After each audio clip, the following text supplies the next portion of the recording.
Court में बेवा बेटी के दावे में कानूनी नुक्ता उठाया गया है कि अगर सरकारी मुलाजिम रिटायर्ड के बाद फौत हो जाए और बीवी भी फौत हो जाए तो उसकी पेंशन का हकदार कौन होगा। अदालत ने वकीला को मावनत के लिए तलब किया है। इस पर बात करेंगे शाहीन अतीक से। शाहीन अतीक, बताइएगा कानूनी माहिरीन क्या कहते हैं इस हवाले से। सिविल कोर्ट में आज एक खातून जो समनाबाद की रहने वाली हैं, उन्होंने जिनका नाम फातिमा है, उन्होंने अदालत में दावा दायर किया है कि मेरा वालिद जो है वो सरकारी मुलाजिम था, फौत हो गया है।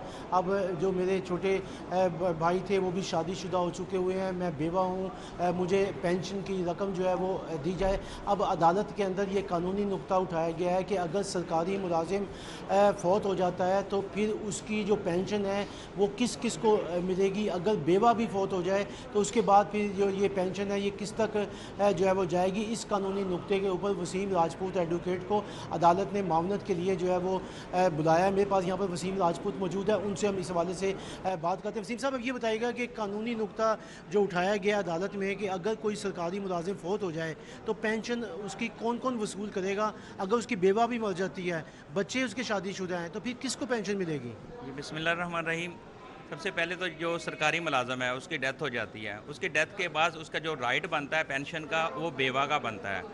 उसकी बेवा, अगर उसकी बेवा भी फौत हो जाती है, बच्चों की वालदा फौत हो जाती हैं, फिर उसमें जो नाबालग बच्चे होंगे उनको वो पेंशन ऑटोमेटिकली वो, क्योंकि वो लीगल हेयर होंगे, उनको कन्वर्ट हो जाएगा अगर वो नाबालग हैं।